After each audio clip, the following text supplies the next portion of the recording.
Every time I pull my hair with any outfit, that you find me ugly and one day you disappear. 'Cause what's the point of crying? It was never even enough.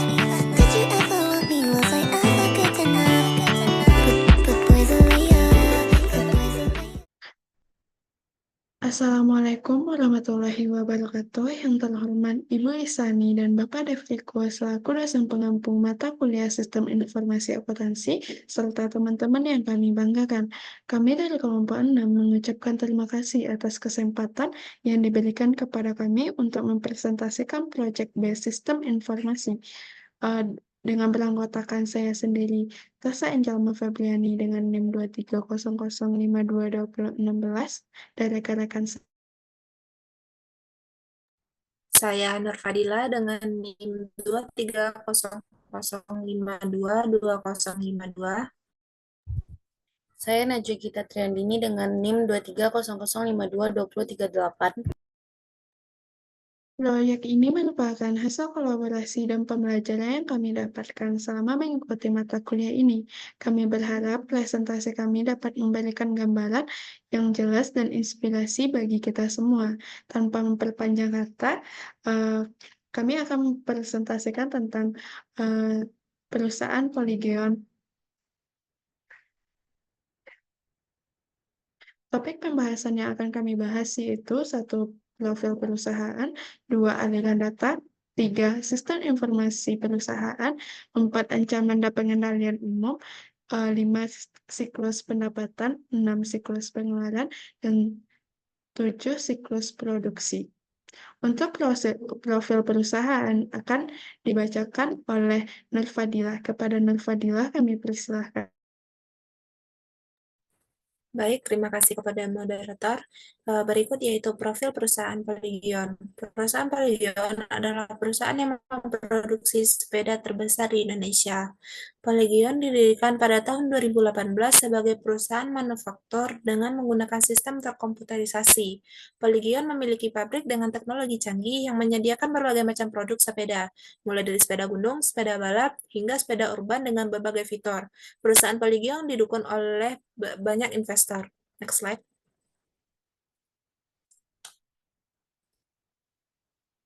Selanjutnya yaitu aliran data perusahaan Polygon yang terdiri dari aliran data internal, di mana aliran data internal itu merupakan pertukaran informasi dalam kegiatan operasional yang ada di dalam perusahaan Polygon yang meliputi direktur, manajemen, karyawan, dan investor.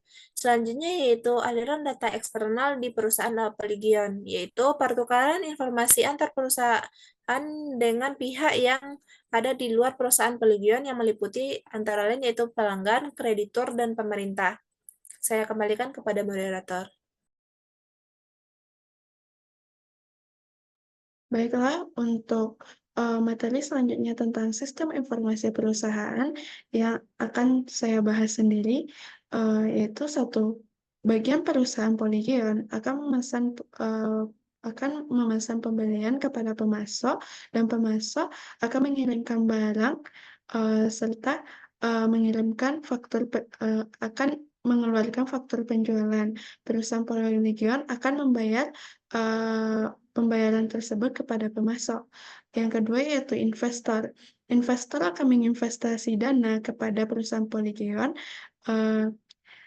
yang mengeluarkan dividen dan laporan keuangan. Yang ketiga yaitu kreditor.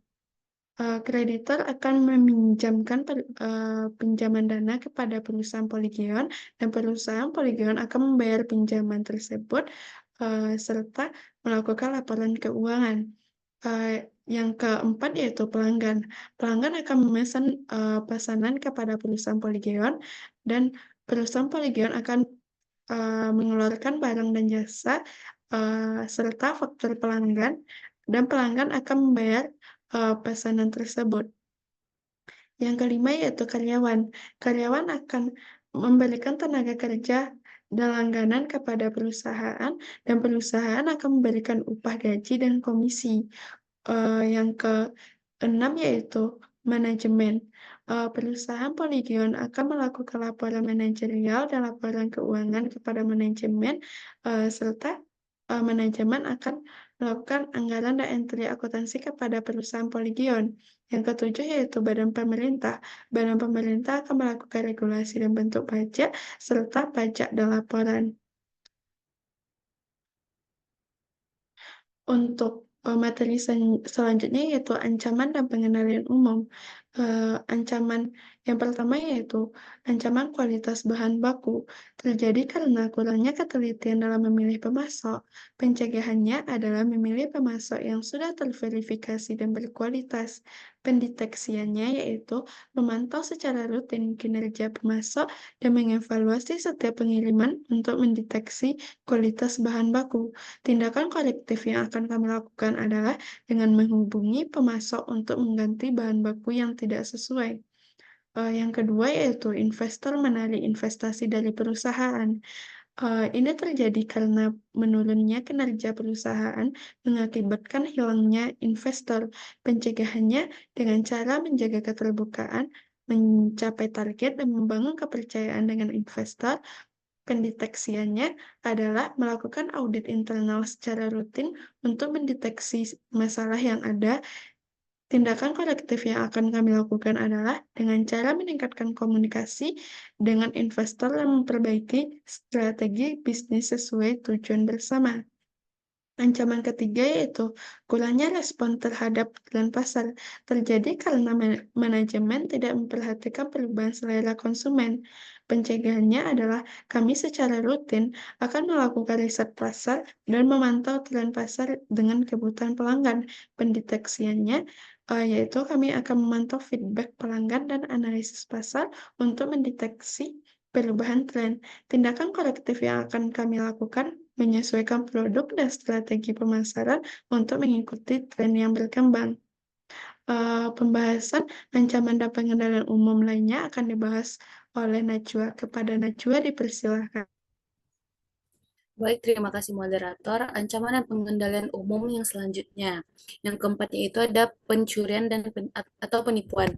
Terjadi karena kurang ketatnya pengawasan keamanan.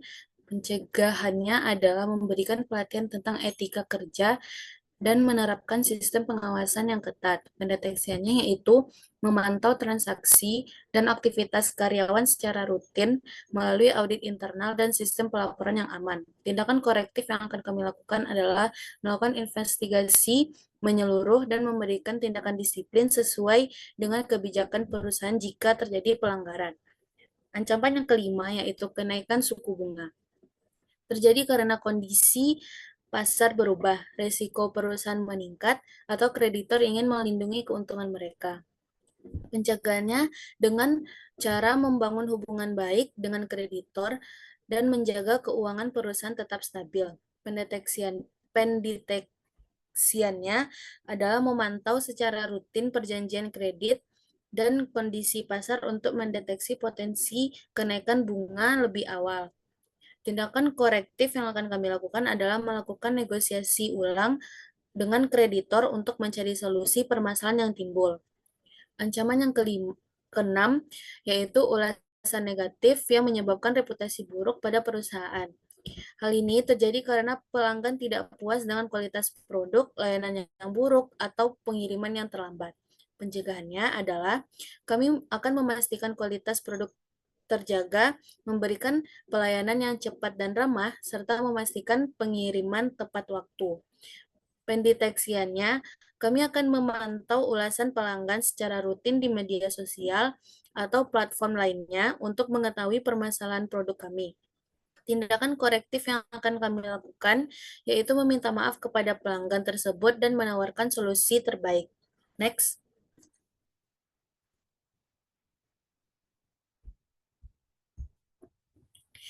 Ancaman yang terakhir yaitu perubahan peraturan pajak. Terjadi karena kebijakan pemerintah yang menyesuaikan dengan kondisi ekonomi. Pencegahannya adalah selalu memperbarui informasi terkait peraturan pajak dan bekerja sama dengan konsultan pajak untuk mempersiapkan perusahaan menghadapi perubahan tersebut.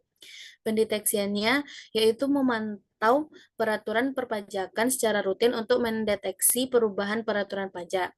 Tindakan korektif yang akan kami lakukan adalah menyesuaikan laporan keuangan dan membayar pajak sesuai dengan peraturan yang baru.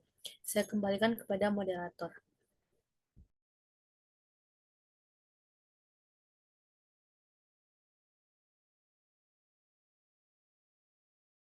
Baik, terima kasih kepada Najwa. Materi selanjutnya yaitu tentang siklus pendapatan yang akan dibahas oleh Nur Fadila. Kepada Nur Fadila, kami persilahkan. Baik, terima kasih kepada moderator. Yang pertama, baik, saya akan membahas tentang siklus pendapatan dari perusahaan Polygion. Yang pertama yaitu sampai sejauh mana produk dapat dan harus disesuaikan dengan kebutuhan dan keinginan pelanggan tersebut.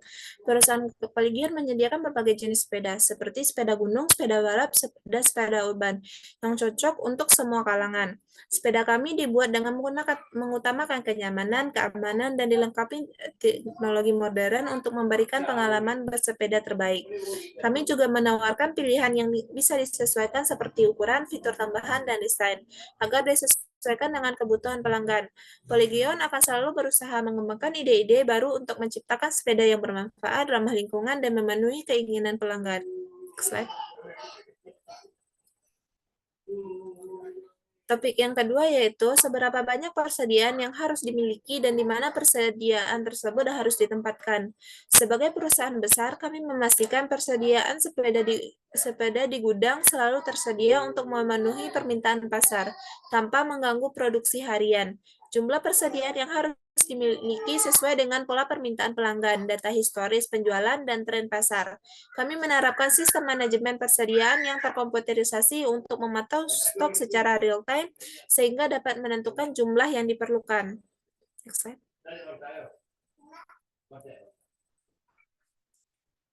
Bagaimana seharusnya barang dagang dikirim ke pelanggan? Haruskah perusahaan menjalankan fungsi pengiriman sendiri atau mengalihdayakan auto searching kah? Pihak ketiga yang berspesialisasi dalam bidang logistik. Perusahaan Polygion merupakan perusahaan yang memproduksi sepeda dalam kegiatan operasional perusahaan. Pemilik toko sepeda dapat dengan mudah memesan produk sepeda Polygion melalui web atau platform online yang telah disediakan perusahaan, yang dimana memudahkan mereka untuk memilih produk yang mereka butuhkan, membuat pesanan, serta melakukan pembayaran dengan mudah dan cepat, yang nantinya untuk proses pengiriman barang menggunakan pengiriman sendiri dari perusahaan. Berapakah harga optimal untuk setiap produk? Harga yang kami tawarkan untuk setiap sepeda sangat bervariasi dan disesuaikan dengan jenis produk sepeda. Untuk menentukan harga setiap produk, kami mempertimbangkan biaya produksi, fitur sepeda, dan nilai tambah yang diberikan seperti sepeda gunung dengan teknologi canggih dan bahan premium akan memiliki harga yang lebih tinggi dibandingkan sepeda urban yang lebih sederhana. Next slide. Topik selanjutnya yaitu haruskah kredit diperpanjang untuk pelanggan? Jika demikian, persyaratan kredit apa yang seharusnya ditawarkan? Seberapa banyak kredit yang dapat diperpanjang untuk setiap pelanggan? Perusahaan kami memberikan fasilitas kredit untuk pelanggan dengan catatan pembayaran yang baik dan reputasi yang terpercaya. Kami menetapkan jangka waktu pembayaran maksimal 30 hari agar tidak mengganggu arus kas perusahaan Polygion, dengan ketentuan uang muka sebesar 30% dari total pesanan guna mengurangi resiko kredit macet. Sebagai bentuk apresiasi, pelanggan yang melakukan pembayaran lebih awal akan mendapatkan diskon sebesar 5% dari total pesanan guna mengurangi resiko dari total pesanan. Batas maksimal kredit yang kami berikan disesuaikan dengan riwayat pembelian dan kemampuan masing-masing pelanggan. Dan evaluasi ini kami lakukan secara rutin setiap 6 bulan sekali. Bagaimana pembayaran pelanggan dapat diproses untuk memaksimalkan arus kas. Untuk memaksimalkan arus kas, perusahaan kami memproses pembayaran pelanggan melalui berbagai metode, seperti tunai, transfer bank, dan e-wallet, yang dimana perusahaan kami menggunakan sistem terkomputerisasi. Sistem ini membantu mengurangi kesalahan dalam keterlambatan pembayaran. Kami juga mengirimkan pengingat otomatis kepada pelanggan agar melakukan pembayaran di tepat waktu. Dengan fleksibilitas, metode pembayaran dan pemantauan yang efisien, kami dapat memastikan arus kas tetap lancar dan stabil. Next slide. Selanjutnya yaitu ancaman dan pengendalian dalam siklus pendapatan perusahaan Peligion. Ancaman yang pertama yaitu data pesanan yang tidak lengkap dan tidak akurat. Bentuk pengendaliannya yaitu kami akan memeriksa ulang data pesanan sebelum diproses, seperti nama pelanggan, alamat pengirim, pengiriman, dan jumlah barang. Kami akan mengecek kembali untuk memastikan semuanya sudah lengkap dan benar. Yang kedua yaitu kurangnya atau kelebihan stok. Ya, bentuk pengendaliannya itu pemantauan stok secara berkala dengan cara melakukan pengecekan stok secara rutin, sehingga dapat memastikan jumlah stok yang tersedia sesuai dengan permintaan. Yang ketiga yaitu keterlambatan pengiriman. Bentuk pengendaliannya itu kami akan menyusun jadwal pengiriman yang realistis dengan mempertimbangkan waktu produksi, ketersediaan stok, dan waktu yang diperlukan oleh jasa pengiriman, seperti menjaga komunikasi dengan jasa kirim perusahaan untuk memastikan ketepatan waktu. Ancaman yang keempat yaitu kesalahan pengiriman. Kami akan melakukan verifikasi pesanan sebelum pengiriman, seperti jumlah barang, alamat pengiriman, dan jenis produk dengan teliti. Selanjutnya yaitu kesalahan dalam penagihan. Bentuk pengendaliannya yaitu verifikasi faktur dengan pesanan dan pengiriman, memastikan bahwa semua informasi yang tercantum dalam faktur seperti jenis sepeda, jumlah pesanan, harga, dan biaya pengiriman sesuai dengan pesanan dan barang yang telah dikirim. Ya, ancaman yang terakhir yaitu pelanggan tidak mampu membayar. Bentuk pengendaliannya itu melakukan analisis kredit sebelum memberikan kredit kepada pelanggan untuk meminimalisir kemampuan bayar. Selanjutnya yaitu flowchart siklus pendapatan perusahaan Peligion. Dimulai dari proses pelanggan memilih produk dan menimbulkan dokumen daftar pesanan yang dibawa ke bagian penjualan. Dokumen pesanan melalui proses cek pesanan produk pesanan, persediaan produk pesanan, dan menimbulkan dokumen menimbulkan dokumen daftar pesanan, dan melalui proses pembuatan faktur pembelian dan menimbulkan dokumen faktur pembelian. Yang satu diarsipkan dan yang satu lagi dibawa ke bagian pembayaran. Dokumen faktur pembelian yaitu terdapat dua metode pembayaran, yaitu secara tunai, di mana proses pengiriman faktur ke pelanggan, dan timbul dokumen faktur pesanan pelanggan dan dibawa kepada pelanggan untuk melakukan pembayaran pesanan, dan timbulnya dokumen bukti pembayaran dan dibawa ke bagian pembayaran, di mana dokumen bukti pembayaran itu dilakukan proses pengecekan pembayaran dan timbul dokumen kartu pesanan. Dan apabila metode pembayaran secara kredit, yaitu pengiriman permintaan persetujuan kredit kepada perusahaan apabila disetujui melalui proses pengiriman faktur kredit dan timbulnya kartu pesanan. Apabila kredit tidak disetujui oleh perusahaan, yaitu melalui proses penolakan kredit dan timbul dokumen penolakan kredit dan dibawa kepada pelanggan untuk dilakukan proses penyampaian penolakan kredit kepada pelanggan. Dan selanjutnya yaitu dari kartu pesanan dari bagian pembayaran, yaitu yang satu terdiri atas 3 dokumen. Yang dokumen pertama dibawa kepada bagian akuntansi, yang kedua yang satu lagi diarsipkan, dan satu di bagian bawah ke bagian gudang. Di bagian gudang dokumen kartu pesanan yaitu melalui proses pengemasan produk pesanan dan timbulnya proses pengiriman produk dan timbulnya dokumen bukti penerimaan produk dan diarsipkan. Dan di bagian akuntansi yaitu dokumen kartu pesanan yaitu untuk proses pembuatan laporan penerimaan kas dan timbulnya dokumen laporan penerimaan kas dan satu diarsipkan dan selesai. Saya kembalikan kepada moderator.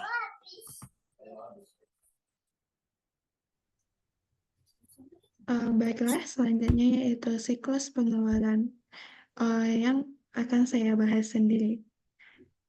Pertama yaitu berapakah tingkat optimal persediaan dan perlengkapan yang harus dimiliki.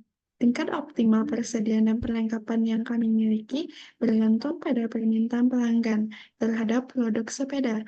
Kami biasanya melakukan pembelian bahan baku secara berkala, misalnya 2 kali dalam sebulan, untuk menjaga agar stok tetap mencukupi. Meskipun tidak ada pesanan, kami tetap memproduksi sepeda setiap hari untuk memastikan ketersediaan stok. Jika permintaan sepeda meningkat, maka pembelian bahan baku dapat meningkat sesuai kebutuhan. Selain itu, kami juga mempertimbangkan biaya yang timbul dari pemesanan ulang bahan baku agar prosesnya tetap efisien. Pemesanan dilakukan sebelum bahan baku habis sepenuhnya agar produksi tidak berhenti dan kualitas sepeda yang kami hasilkan tetap terjaga. Poin yang kedua yaitu pemasok manakah yang menyediakan kualitas dan layanan terbaik dengan harga terbaik.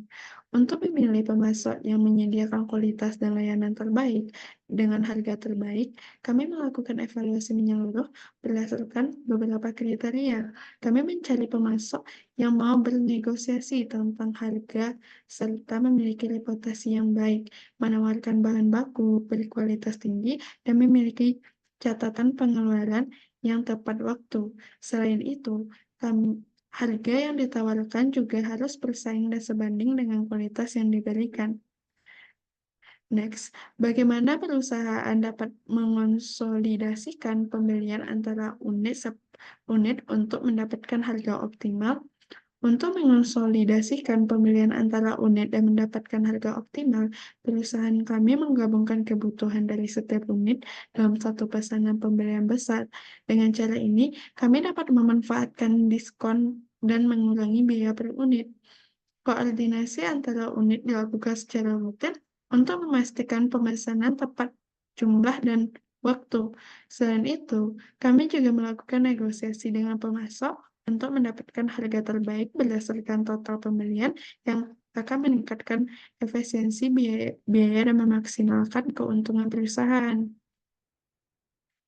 Selanjutnya yaitu bagaimana teknologi informasi atau IT Information Technology dapat digunakan untuk meningkatkan efisiensi dan keakuratan fungsi logistik inbound.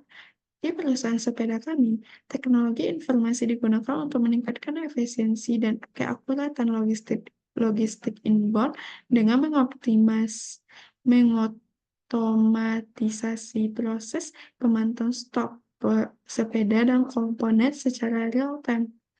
Sistem gudang yang terintegrasi membantu kami melacak pengiriman bahan baku dan sepeda, memastikan akurasi data, serta mempercepat proses penerimaan barang sehingga alur produksi dan pengiriman dapat berjalan lancar tanpa gangguan. Selanjutnya yaitu bagaimana perusahaan dapat memelihara kas yang cukup untuk memanfaatkan setiap diskon yang ditawarkan oleh pemasok. Di perusahaan kami, menjaga kas yang cukup untuk memanfaatkan diskon dari pemasok adalah hal penting. Kami mengelola aliran kas dengan memastikan pembayaran pelanggan dilakukan tepat waktu dan menerapkan kebijakan pembayaran di muka sebagian. Selain itu, kami menjaga cadangan kas yang cukup untuk memanfaatkan diskon pembayaran awal yang ditawarkan pemasok komponen sepeda. Dengan perencanaan anggaran yang baik dan pemantauan arus kas secara rutin, kami dapat memastikan operasional tetap lancar sambil menghemat biaya pembelian bahan baku.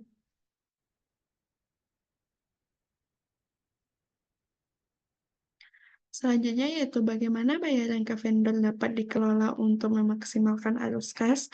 Di perusahaan sepeda kami, pembayaran kepada pemasok dikelola dengan memanfaatkan tenggat waktu pembayaran untuk menjaga arus kas tetap lancar.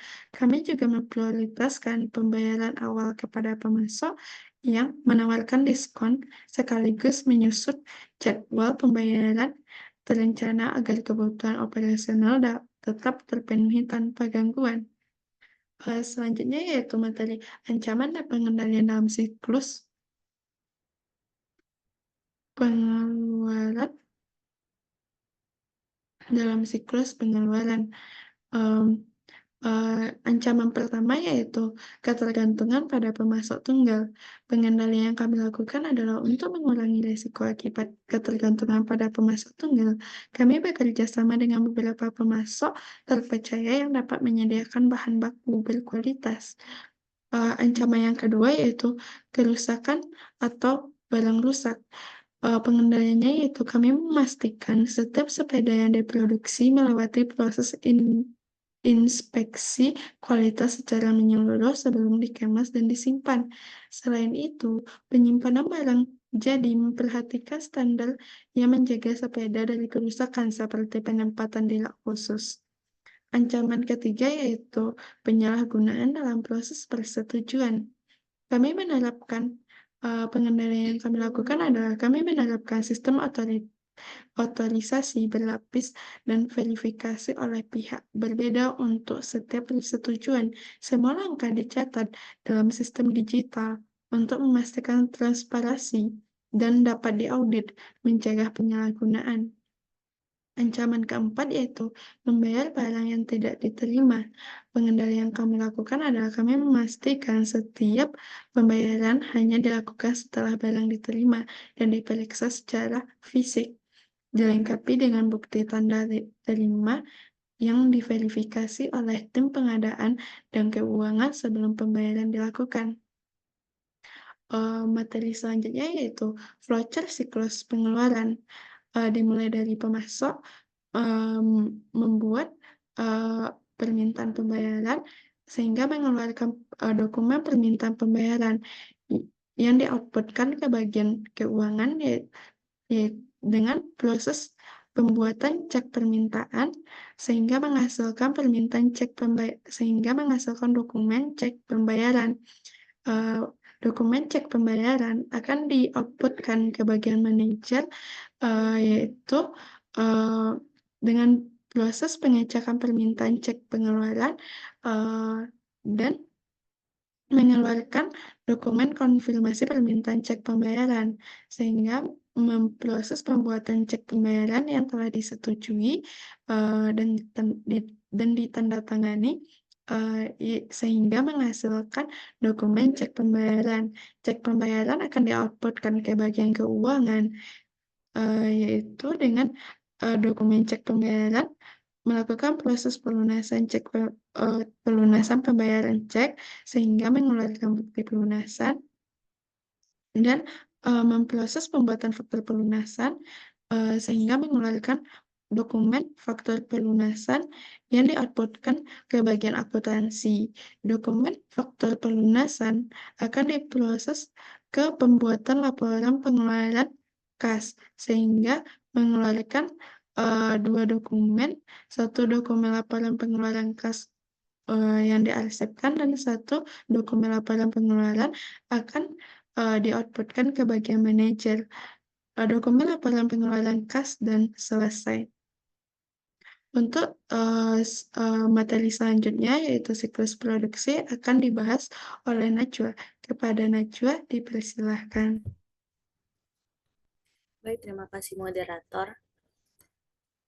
Saya akan menjelaskan siklus produksi. Yang pertama itu ada perencanaan produksi. Jadwal produksi perusahaan Polygion ini dilakukan setiap hari untuk menjaga ketersediaan produk sesuai permintaan pasar. Perusahaan kami memproduksi 4 jenis sepeda yang mana setiap jenis memproduksi 500 unit sepeda setiap harinya. Proses produksi ini telah mengacu pada standar operasional yang telah ditetapkan untuk menjaga konsistensi kualitas produk kami. Perusahaan Polygion menerima persediaan bahan baku dari gudang 2 kali dalam sebulan, sehingga jadwal produksi dirancang dengan teliti agar stok bahan baku tetap terjaga tanpa mengalami kekurangan dan kelebihan. Next, penyimpanan bahan baku. Bagian produksi perusahaan kami menerima bahan baku dari gudang Polygion. Jumlah bahan baku yang diterima oleh bagian produksi diatur sesuai dengan standar operasional yang telah ditetapkan perusahaan. Bahan baku yang telah diterima di bagian produksi akan diproduksi sesuai dengan jumlah yang telah ditentukan. Selanjutnya yaitu proses produksi. Proses produksi sepeda dimulai dengan menerima bahan baku dari gudang yang diperlukan untuk perakitan sepeda seperti pipa aluminium, baja, karbon, dan komponen lainnya. Setiap tahapan produksi dilakukan dengan mematuhi standar operasional yang telah dilakukan untuk memastikan hasil yang konsisten tanpa adanya perbedaan kualitas atau fungsi dari sepeda sebelumnya. Pada proses produksi ini, terdapat beberapa bagian dalam menjalankan aktivitas produksi sepeda, yaitu bagian pemotongan, bagian pengelasan, bagian pengecatan, bagian perakitan, dan bagian pengujian fungsi dan kualitas sepeda. Selanjutnya, yaitu penyimpanan barang jadi. Setelah sepeda selesai diproduksi, sepeda tersebut akan disimpan di gudang penyimpanan barang jadi sesuai dengan jenis dan modelnya. Penyimpanan sepeda ini dilakukan dengan memperhatikan beberapa faktor agar kualitas sepeda tetap terjaga. Beberapa sepeda akan dikirimkan ke pusat perusahaan Polygon untuk dijadikan display. Penataan display ini akan dilakukan untuk dapat menarik perhatian pelanggan. Next. Selanjutnya itu ada pencatatan biaya produksi. Setelah sepeda Nah, selanjutnya yaitu ancaman pengendalian dalam siklus produksi. Yang pertama itu ada ancaman kehilangan data. Untuk mencegah kehilangan data, kami di perusahaan sepeda memastikan semua data penting disimpan dengan aman melalui sistem pencadangan rutin. Pemalsuan desain dari ancaman selanjutnya itu pemalsuan desain oleh pihak luar. Pengendaliannya, kami akan mendaftarkan setiap desain sebagai hak kekayaan intelektual. Selain itu, kami menggunakan watermark pada desain digital dan hanya membagikannya kepada mitra terpercaya. Ancaman yang ketiga yaitu penjadwalan yang tidak efisien. Pengendalian yang kami lakukan yaitu mengatasi dengan menggunakan sistem digital untuk membuat jadwal produksi yang terorganisir yang membantu memastikan alur kerja sesuai prioritas, menghindari tumpang tindih, dan menyesuaikan jadwal sesuai ada perubahan permintaan. Ancaman terakhir yaitu kerusakan mesin atau peralatan produksi. Pengendaliannya yaitu untuk menghindarinya, kami rutin melakukan perawatan dan inspeksi berkala. Kami juga memiliki tim teknisi khusus yang siap menangani perbaikan cepat jika terjadi masalah sehingga proses produksi tidak terganggu. Selanjutnya, yaitu flowchart siklus produksi. Nah, ini dimulai awalnya di bagian produksi yang melakukan pengisian formulir permintaan pembelian bahan baku, lalu outputnya berupa dokumen formulir permintaan bahan baku, yang akan selanjutnya dokumen formulir permintaan bahan baku tersebut dibawa ke bagian gudang, lalu dilakukan pengecekan persediaan dan menghasilkan output dokumen ketersediaan bahan baku. Setelah itu, bagian gudang akan melakukan pengiriman dan pengemasan bahan baku. Setelah itu, menghasilkan output dokumen catatan pengiriman bahan baku 2 rangkap. Rangkap yang pertama itu diarsipkan dan rangkap yang kedua itu dilakukan untuk pembuatan surat pengeluaran bahan baku.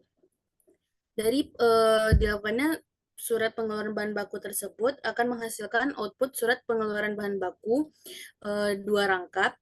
Yang pertama itu diarsipkan dan rangkap yang kedua itu dilanjutkan ke bagian produksi. Dokumen surat pengeluaran bahan baku tersebut akan dilakukan pengolahan bahan baku, lalu menghasilkan dokumen laporan hasil produksi. Setelah dokumen tersebut dihasilkan, bagian produksi akan melakukan pembuatan kartu jam kerja. Setelah itu, akan menghasilkan dokumen kartu jam kerja 2 rangkap. Rangkap yang pertama diarsipkan dan rangkap yang kedua itu dilakukan pembuatan kartu harga pokok. Setelah itu menghasilkan dokumen harga pokok produksi 2 rangkap. Rangkap yang pertama itu diarsipkan dan rangkap yang kedua itu dibawa ke bagian keuangan. Nah, dokumen kartu harga pokok tersebut dilakukan perhitungan biaya produksi dan menghasilkan dokumen biaya produksi. Setelah itu, bagian keuangan akan membuat laporan harga pokok produksi. Setelah itu, akan menghasilkan dokumen laporan harga pokok produksi. Lalu bagian keuangan akan melakukan pembuatan harga pokok per unit.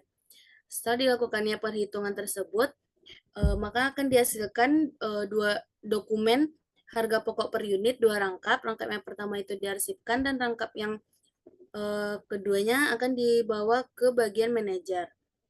Bagian manajer akan menerima dokumen harga pokok per unit dan melakukan perhitungan margin laba perusahaan. Setelah itu menghasilkan output margin laba perusahaan dan bagian manajer akan melakukan perhitungan harga jual barang per unit. Setelah itu output yang akan dikeluarkan dari perhitungan tersebut yaitu dokumen harga jual per unit 2 rangkap. Rangkap yang pertama itu diarsipkan dan selesai. Terima kasih, saya kembalikan kepada moderator. Baik, terima kasih kepada Najwa. Sekian dari kelompok kami dari kelompok 6 mengucapkan terima kasih atas perhatian yang telah diberikan selama presentasi kami. Kami berharap apa yang telah kami sampaikan mengenai proyek based sistem informasi ini dapat bermanfaat dan memberikan wawasan baru, khususnya dalam bidang sistem informasi akuntansi. Akhir kata, kami mohon maaf apabila ada kekurangan dalam penyampaian kami. Terima kasih kepada Ibu Isani dan Bapak Devliko atas bimbingannya, serta kepada teman-teman semua atas dukungannya. Assalamualaikum warahmatullahi wabarakatuh.